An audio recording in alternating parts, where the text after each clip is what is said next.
Good morning. I'm actually rushed a little bit because 5 minutes before I'm ready to begin, the candle sprung a leak and I had to patch it, which means I take the wet wax and fill in the hole that it created.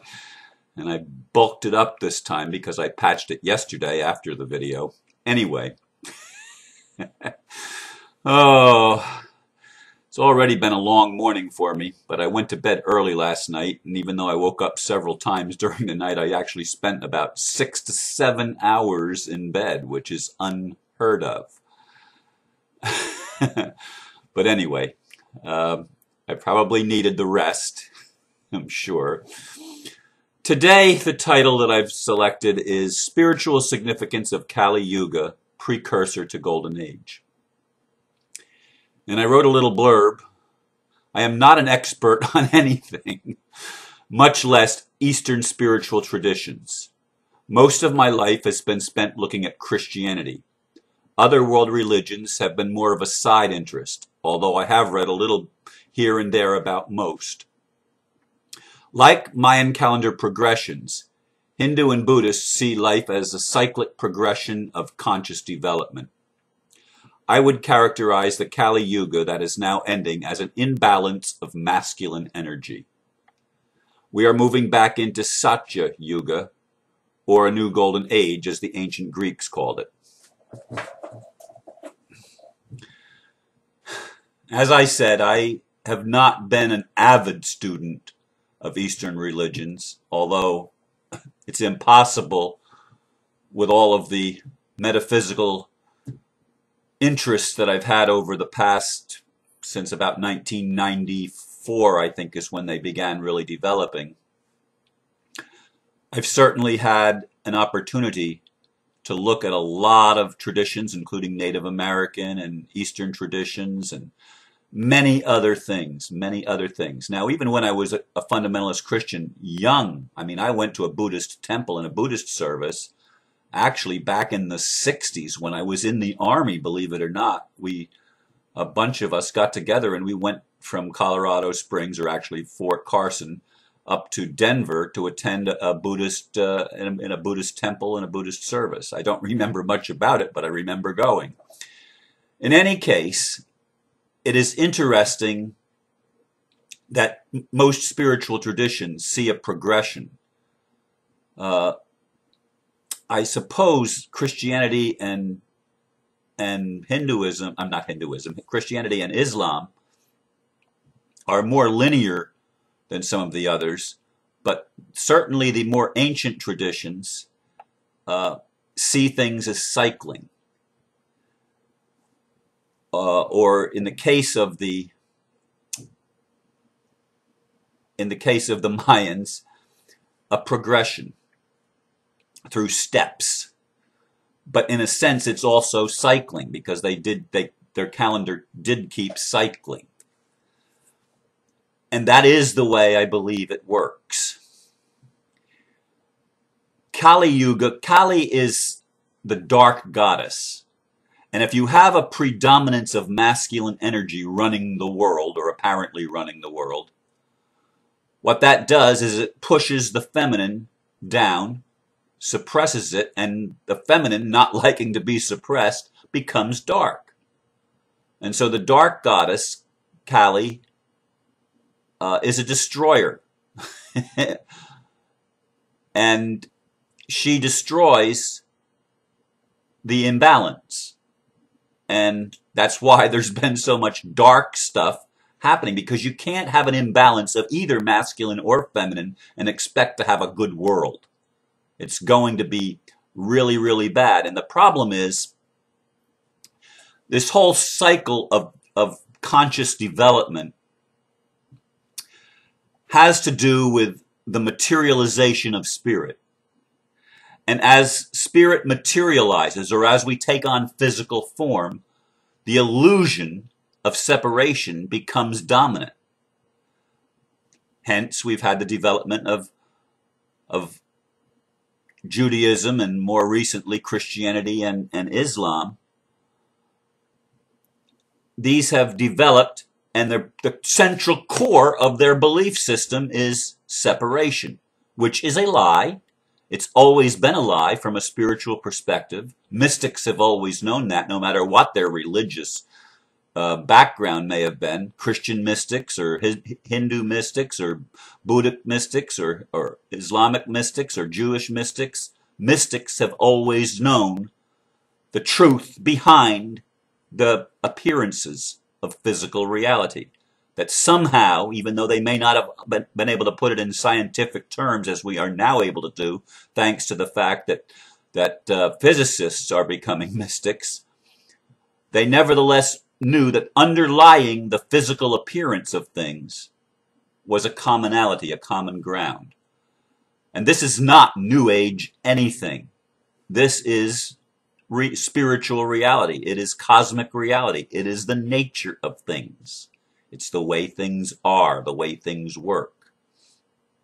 But the Kali Yuga has been a time of sharp contrast, a time of where evil dominates. And it was predicted to be that way. It's the Greeks called it the Iron Age. And iron mixed with clay, using the symbol from the Bible, is a very unstable mixture. Very unstable. And that's the time that we've been living in our lifetime. Whether you were born, I mean, I'm born just after World War II. But throughout this whole period of the latter part of the 20th century and now into the 21st century, the iron is mixed with clay. It's a very unstable mixture. It's not going to come together very, very much, and ultimately it falls completely apart. That's the age that we're living in. It's the Kali Yuga, and this dark mother, if you will, this dark feminine, is destroying the imbalanced patriarchal system that has been in play for at least the last couple of thousand years, but has really gotten the people's attention in the past, especially 10 years. Because even prior to that, though there were many people awake, most people still believed the lie. But there's been more people since 9/11 that have come into a greater appreciation of the fact that, hey, our governments are liars. They are lying to us. Our whole systems are lying. And yet you've got Christians today, they will say, yeah, the government's bad. The government's evil. It's the beast. And they tell lies. But they don't realize that even their own system of belief is also lies. And that's what's so hard for me to understand, is why they can't get it, that if this is a lie over here, if we've been told this untruth, what makes us think that our religion is any more pure? So the Kali Yuga, this dark feminine, rises up within us, individually and collectively, and says, I'm not going to let you push this shadow down, this feminine down, this feeling being down. I have feelings, and you've been invalidating my feelings for a very long time. And I'm not going to take it anymore. So I'm going to cause upheaval. I'm the destroyer, but I'm also the liberator.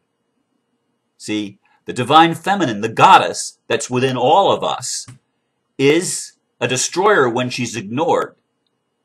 But when she's honored and held in a place of prestige and respect, then she's the liberator. Then she's the savior. It is the feminine that's going to release us and save us from this destructive Kali Yuga, where the masculine energy has gone way overboard in creating the Illuminati. Light is penetrating. It is masculine. Darkness is receptive. When the light penetrates lovingly, the receptive, you have tremendous burst of creative energy that takes place. You create new life, new things, if you will, new experiences, because it was made to dance. Again, opposites are not at war, though they have been at war during the Kali Yuga. They have been at war. This has been in opposition to that. And so people that see that Logically, they say, well, of course, that's the way it is. It's just the way it is. Man is evil. Human nature is bad. No, human nature is not bad. We've just been on a journey to discover potential in a dark direction by repressing the dark and accentuating knowledge and the mind and putting down the intuition and the more feminine aspects of our personality and of our being. We have created the world that we live in. And it's not an illusion. It's the experience of a real world that we have created, but it's not the permanent world. It cycles. And now we're on the threshold of moving back into the golden age, or the Satya Yuga, where everything comes together, and once again, we will get to experience the harmony of life. We will get to experience life in tune with itself, rather than at war with itself. The dance rather than the duel, as I often express.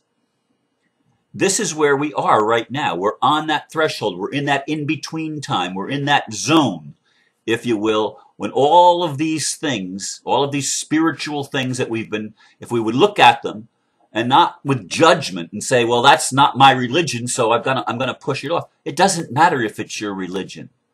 No matter what your religion is, you're going to have to learn from other religions, because God was not stupid enough to put all of his eggs in one basket. Do you understand that?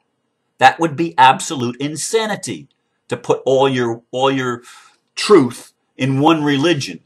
That's what the ego has done. And Kali Yuga has been the place where the ego has had a chance to grow as it's never grown before. It has had an opportunity to express itself and to create all sorts of machinations against nature and against the human spirit itself, against the soul. It has been able to do this so that we could have in sharp contrast what it's like to create that which is insane. And we've had the privilege of experiencing our own human insanity. We've done a damn good job of it. Look at it. Look at the world that we've created through up until the end of the 20th century and into the beginning of this 21st century. Look at the world that we have made. I mean, isn't it insane that we destroy the very planet, in many cases, that sustains us? That we modify seeds and think that we can own life. What insanity! And we can thank what we know as the Illuminati, the dark Illuminati, should be called. It's not illuminating anything, except it is. Because darkness, when it becomes so predominant, does make the opposite appear. Because that's what life does. That's what the cosmos does. It dances opposites together so that we can see the contrast, so that we can have the experience of having gone asleep, waking back up again, waking from our nightmare, waking from our prodigal journey into the far country, where we explored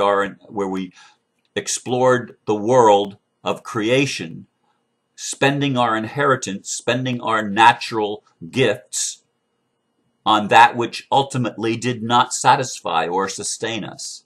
And then in the pig pen we wake up and we say, wait a minute, this is not working.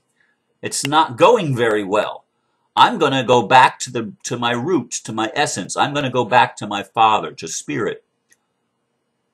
And religion, Western religions would teach you that if you didn't do that, God is going to destroy you and make you suffer and burn in hell forever and ever and ever. Well, I'm sorry.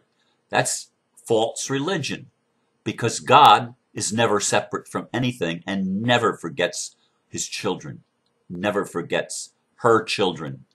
God, Goddess, they never forget who is theirs, and we are all theirs. And it doesn't matter what journey we've gone on. We've been able to give that experience to ourselves, and God has allowed us to have that experience, and God has had the experience, God's self, in us, as us.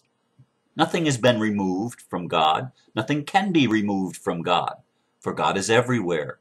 Again, as the psalmist wrote, if I make my bed in hell, you are there. Indeed, this is truth. It's truth whether you want to believe it yet or not. You may still want to stay in the Kali Yuga and have the things that you think other people are going to experience. You have to experience them yourself. You think other people are going to be rejected, you're going to have to feel rejection, because that's the way it was. If you judge others, your judgments are going to come back on yourself. So you that sit out there and you're pointing the finger and saying, hey, you're all wrong. You've got it wrong. This is not truth that you're telling. You're lying to people. You're deceiving people. No, I'm telling you that you are powerful and you have created whatever reality you want to experience. And I, by grace, my circle includes you. You are not outside of my circle. I still love you, regardless of how much you want to still play in the mud, in the pig pen of judgment and of criticizing other people. That's where you want to be. That's where you are. Okay, be there.